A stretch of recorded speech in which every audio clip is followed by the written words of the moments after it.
Hello, मी प्रियांका.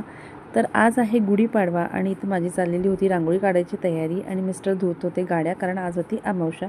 त्यानंतर आम्ही दोघांनी पूजेची तयारी केली. तर इथं मुलं माझी दंगा करत होती. ही आहे माझी मुलगी अनन्या आणि हा आहे माझा मुलगा अर्जुन. तर आम्ही गुढी उभारली आणि त्यानंतर मग पूजा करून घेतली. तर तुम्हाला सगळ्यांना गुढीपाडव्याच्या आणि नवीन वर्षाच्या खूप खूप खूप शुभेच्छा. तुम्हाला हे वर्ष सुखाचं, आनंदाचं, समाधानाचं आणि आरोग्याचं जाऊ दे.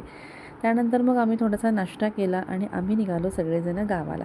तर गावाला जाण्याचं कारण होतं की आमचं गावाकडचं जुनं घर जे आहे ते पाडून नवीन बांधायचं आहे. तर आज त्याचा पायाभरणीचा मुहूर्त होता. तर त्यासाठी आम्ही गेलो होतो.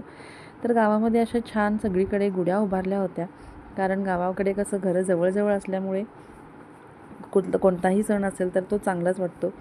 तर अशा छानपैकी गुढ्या उभारल्या होत्या. तर आम्ही गाडी पाठीमागेच लावली आणि आम्ही चालत गेलो. तर हे आमचं घर जे आता पाडलेलं आहे, खूप जुनं बांधकाम होतं, त्यामुळे नवीन बांधायचं आहे. तर इथं मुलांना लागलेली होती भूक, तर त्यांचं चाललेलं होतं खायचं, कारण सकाळी पण नाश्ता मुलांनी काही केला नव्हता.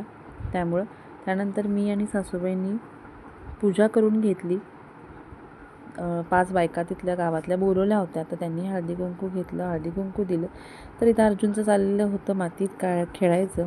तिथं मिस्टरांनी खड्डा खोदला, तर त्यामध्ये सगळं नैवेद्याचं भरलं. त्यानंतर मग आम्ही आमचं ग्रामदैवत अंबाबाईच्या दर्शनाला गेलो. अंबाबाईचं दर्शन घेतलं. तर ही अशी आहे अंबाबाईची मूर्ती. तर याचा ज्योतिबाच्या यात्रेनंतर आमच्या गावाकडची यात्रा असते. तर पाया वगैरे पडलो आणि मग आम्ही घरी निघालो. तर वाटेतही मुलांना भूक लागली, त्यामुळे त्यांनी खायला घेतलं. त्यानंतर यायला आम्हाला दुपार झाली.